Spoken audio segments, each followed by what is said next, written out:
Analisando o regulador Woodward com redução de carga sobre o motor.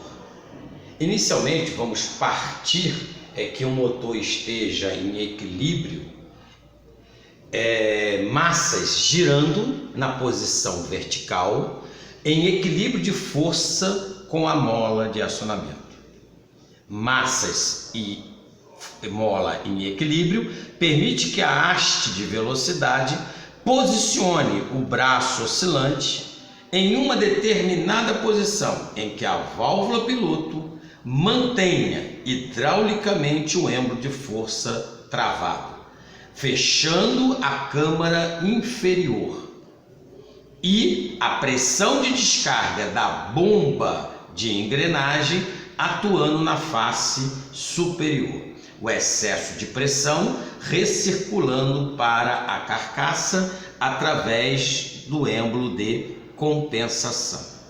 Quando a carga sobre o motor diminuiu, a força centrífuga sobre as massas aumenta. Por quê? Porque se a carga sobre o motor diminui, o motor tende a aumentar de rotação. Como as massas são os sensores de rotação do motor, elas vão perceber esse aumento de rotação, e a força centrífuga vai aumentar em função da mola, e com isso vence a força da mola e permite que as massas abram. Essa é a primeira reação do regulador. Devido à redução de carga, a velocidade do motor tendeu a aumentar e as massas abrem.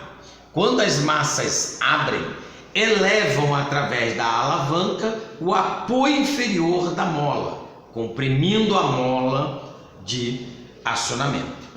Quando elevou o apoio inferior da mola para cima, obrigou a haste de velocidade subir.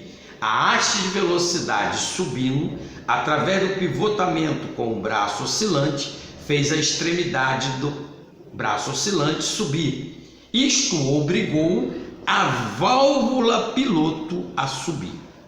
A aresta que bloqueava a câmara inferior do êmbolo de força subiu. Quando subiu, abriu um ponto de retorno para a carcaça.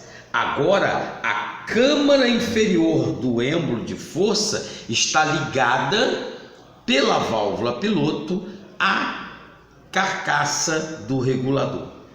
Como eu tenho pressão hidráulica da descarga da bomba de engrenagem atuando sempre na face superior do êmbolo de força e a câmara inferior ligada ao retorno, êmbolo de força se desloca para baixo enquanto esta situação permanecer.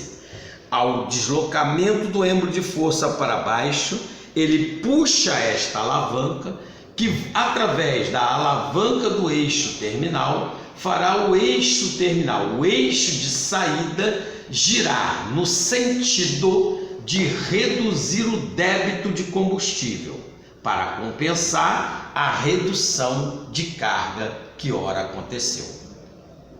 Mas ao mesmo tempo que o êmbolo de força fez o eixo de saída girar no sentido de diminuir o débito, através dessa alavanca em forma de C, quando essa extremidade desceu, essa extremidade aqui também desceu, fazendo a alavanca do speed drop comandar o êmbolo transmissor de compensação através da mola.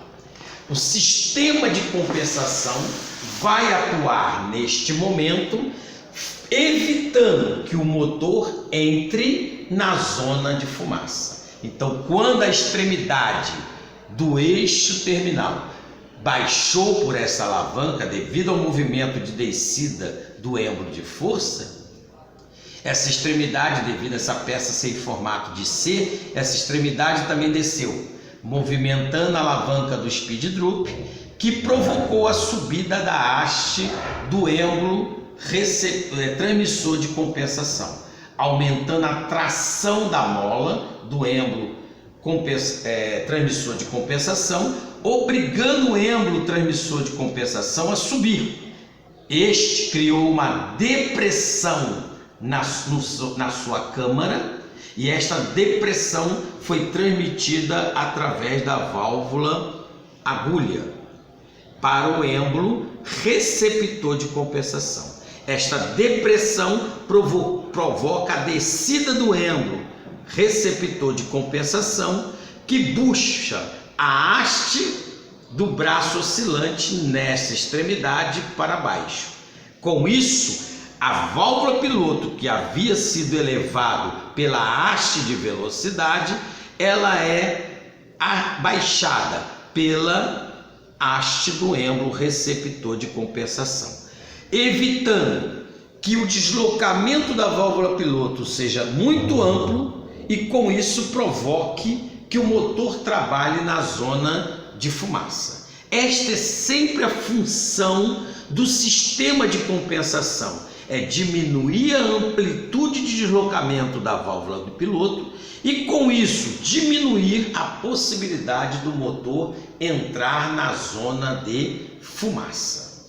E esta situação prevalecerá até que força centrífuga atuando nas massas e mola de atuação entre novamente em equilíbrio. Quando isto ocorrer, força centrífuga e mola tiverem equilíbrio, as massas novamente estarão girando na posição vertical. E esta posição vertical permitirá que a haste de velocidade posicione o braço oscilante, que posicionará a válvula piloto novamente em travamento hidráulico, ou seja, é a câmara inferior do êmbolo de força bloqueada. Pressão hidráulica da descarga da bomba de engrenagem atuando na face superior. Êmbolo de força travado hidraulicamente. Por quê? Porque está em equilíbrio força da mola e força centrífuga atuando nas massas. E esta situação vai prevalecer até que novamente haja um desequilíbrio entre a força centrífuga atuando nas massas e a força da mola. Resumindo, esse equilíbrio de força entre a força centrífuga atuando nas massas e a força da mola será desequilibrado por duas situações. Uma, alteração de carga, como nós mesmos já vimos. Ou a carga aumenta sobre o motor e isto provoca o fechamento das massas. Ou a carga diminui sobre o motor, isto provocará a abertura das massas. Mas uma segunda situação para que haja desequilíbrio entre força de mola e força centrífuga atuando nas massas é o operador querer alterar o regime de trabalho do motor. Então, se o operador quer acelerar o motor, ele vai atuar no botão do sincronizador, ou o motor do controle remoto vai girar esta coroa, movimentando a cremaleira para baixo, com isso aumentando a tensão da mola, obrigando as massas a fecharem. Aí o operador estará acelerando o motor. Se o operador quiser abaixar o regime de funcionamento, reduzir a velocidade do motor, ele vai atuar no botão do sincronizador ou o motor do controle remoto, gira a coroa, que movimenta a cremaleira para cima, reduzindo a tensão das massas, da mola. E com isso as massas vão abrir. E o motor terá um débito de combustível menor. Outra conclusão muito importante e resumidora é: toda vez que as massas girantes abrirem, haverá uma reação do regulador para reduzir o débito de combustível. Toda vez que as massas do regulador tenderem a fechar, haverá uma reação do regulador no sentido de aumentar o débito. Eu acho que foi tudo.